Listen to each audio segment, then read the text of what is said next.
Welcome to AC Custom Designs. We're going to get right to it. Apparently this is a 15-minute process, and this is the lovely one, the other side of AC Custom Designs. What are you going to do today? Today I'm going to be putting the foam onto the headboard, glue it on and let it dry, and then later I'll be assembling it and actually doing the job. So first thing you do is you need some kind of adhesive. I'm just using this 505 basting spray. We're not sponsored by that company. Not sponsored, but I do like it. It sticks nicely and it doesn't leave a lot of residue. If you spray as the directions tell you to this high up, then it's temporary, but I found that if you spray closer to the object, then it sticks stronger. And that's what I want today. And our wind is blowing in that direction. Okay. FYI. So I'll just begin by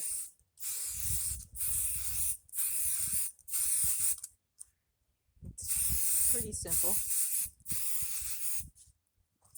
And just cover your surface. You've got a bit of work done on this. And it's the kind of thing that you can pick up and move if you need to. So that's nice. So I see you're being generous with the coat. Yep. I want enough to grab it really well. I'm trying to aim right in the middle of the panel so that I don't have a ton of overspray going on the sides. Not that it's a problem. It'll just get tacky while I'm working. So it's nice not to have that. Tacky like me. I've been known for that. Sticky stuff, I guess. Okay, so that's that. Easy peasy. Doing it outdoors because it's stinky and harder if you do it inside. Like a lot of spray products. So all you do, what I'm doing on this is I want the foam to be stuck toward the top. And so I'm going to be basically lining it up with my top. And it's not going to cover the bottom slat, and that's perfectly fine.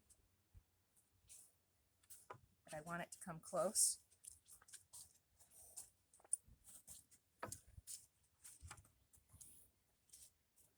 And of course there'll be excess that will need to be cut off later. Oh, this is perfect. I like this. Maybe I'd rather have it just a hair up further.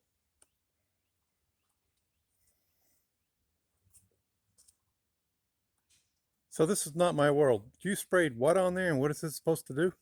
It's an adhesive spray. Okay. It's meant for temporary uses, but people frequently use it for fabrics, for appliques and quilting and embroidery and things like that, and other types of craft. But it specifically is used for wood and foam, so this was a good choice. As far as will it stick, I was actually thinking of just using simple Elmer's, but I didn't know how the foam would take to it.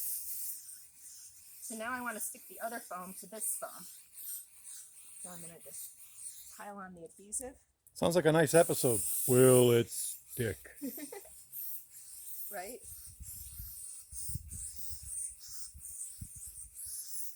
I want to be reasonably as quick as I can.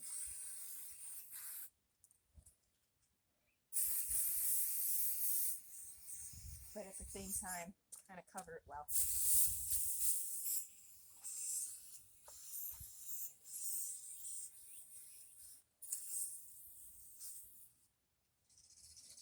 Almost there.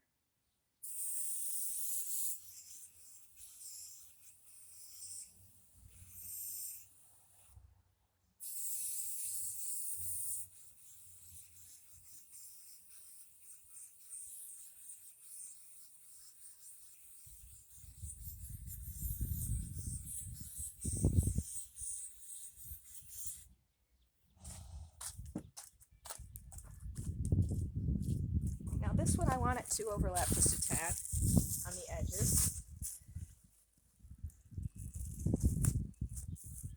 I should have cut this off.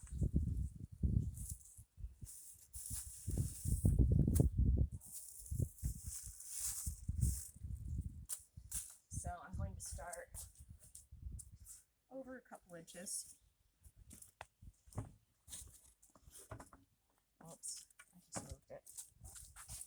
let's see. Let me know if I can be of any assistance. No, I just need to regulate this. There, that's perfect. Here. And this one.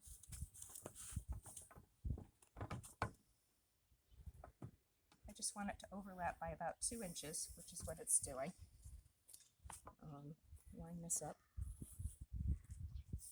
Mostly even with the other. I'm just overlapping it just a hair, because I don't mind if it bevels down this end, but it's nice to have that cushion up at the top. And that's pretty much it. Now we're going to weight it down with some books. I didn't realize the material had to read. This is a talent we have not introduced yet. This is just going to weigh it down for a while.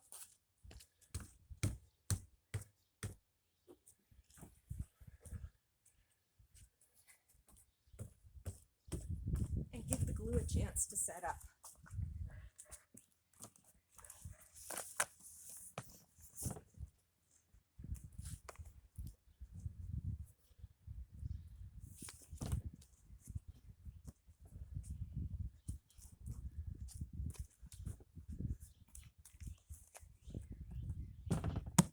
That's good. Now I'll continue to put the books to the end and leave it at least half an hour for it to set up. You could leave it for as many hours as you need. Then the next step would be to take this batting to cut pieces that will extend beyond each end and overlap the edges either way, about a good 1.5 feet. And I'm going to put 2 layers of that to wrap this with to give extra protection. While that's setting up, and in between, I cut a piece of craft paper out and took measurements so I can draw out how the wood slats are laid out, and then transpose the pattern I figured out onto that. And then that can be my stencil from the back side, and I'll mark where I'll be sewing through and placing buttons with a Sharpie pen. Very interesting. Now, What a process. It is, and it's going to be well worth it. It's going to be very protective, so I don't have to be concerned about hitting my head, as well as beautiful. So one of the things I did last night and yesterday, actually quite a while, these take a while to do, is I made the button covers. These come in a kit. I bought these from Dritz.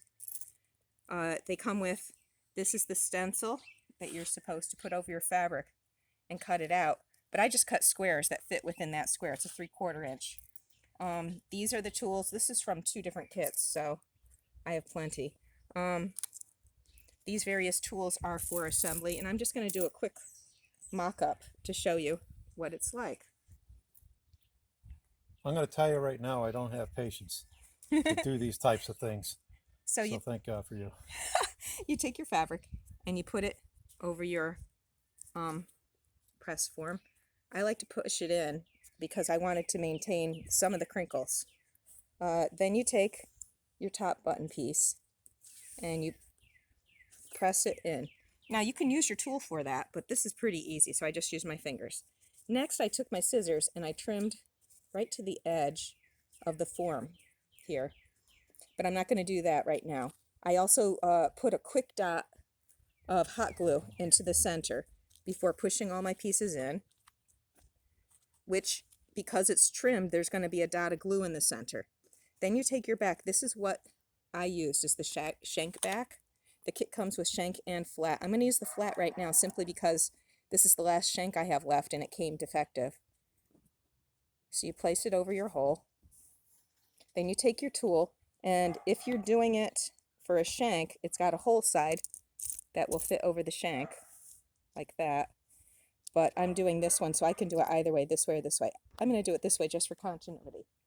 Now, what I discovered yesterday is that, yes, you can push it down with your hands, but doing several of them, I bruised myself. So I've been using a mason jar and just placing it over it, pushing it down and popping it. Did you hear the pop I heard noise? the pop.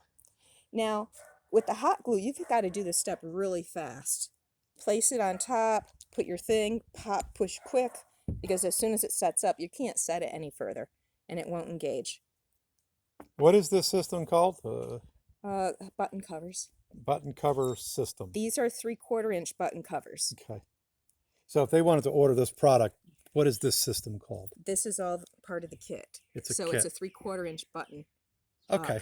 Button cover kit. Sweet. But I haven't seen any lately that sell it without the pieces to engage it. So just read the directions to be double sure that you have what you need to make it work. You can do it without it, but it is more work. This little squishy thing is very, very useful for doing this. So I highly recommend it. So I'll be using these buttons. I've got 33 covered, and I'll be using that later on today. Fantastic. Thank you so much. That was the lovely one and the other side of Etsy Custom Designs. Thanks for watching this episode. That project ain't for me, baby. There's no way that I know that I could have the patience for that. So thank you very much for taking that on. Making this was a piece of cake compared to what you're doing. Thank you and take care. We'll do our usual goodbye. Shalom uvracha, masalame totzen tzajin. Take care. Peace be with you. Give us a thumbs up and subscribe to our channel if you like. So please look up the series on making the sleigh bed. Bye-bye now.